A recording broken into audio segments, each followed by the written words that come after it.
Past டென்ஸும், present perfect டென்ஸும் ஒரே மாதிரி தானே இருக்கு அப்படின்னு ஒரு கன்ஃப்யூஷன் வரும். இல்ல ஆல்ரெடி பாஸ்ட் டென்ஸ் தெரிஞ்சவங்களுக்கு இந்த கன்ஃப்யூஷன் வரலாம்.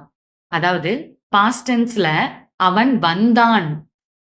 அதாவது பாஸ்ட் டென்ஸ பொறுத்தவரைக்கும் ஹி கேம் அப்படின்னு சொல்லுவோம். அவன் வந்தான். அது முடிஞ்சு போன ஒரு செயல். வந்தான். அவன் நேற்று வந்தான். எது வேணா சொல்றோம். அது ஒரு முடிஞ்சு போன செயல். அவன் வந்தான். இப்ப இதுல பிரசன்ட் பெர்ஃபெக்ட்ல என்னன்னா, ஹி ஹேஸ் கம். அவன் வந்திருக்கிறான். வந்தான் இங்க இருக்கிறான். வந்திருக்கிறான். இப்ப பிரசன்ட்ல அவன் இருக்கிறான். ஆனா வந்துட்டான். ஆல்ரெடி வந்துட்டான்.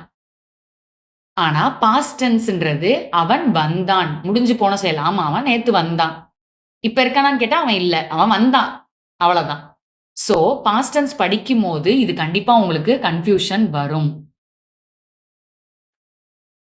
நான் உங்களுக்கு பாஸ்ட் டென்ஸ் டீச் பண்ணும்போது திரும்பவும் இத டிஃபரன்ஷியேட் பண்ணி காட்டுறேன்.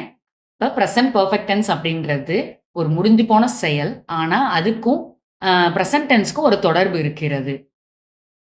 ஓகே. இந்த மாரி கிராமர் ஈஸியா தமிழ்ல கத்துக்கிறதுக்கு என்னோட சேனல சப்ஸ்கிரைப் பண்ணி வச்சுக்கங்க. தேங்க்ஸ் ஃபார் வாட்சிங்.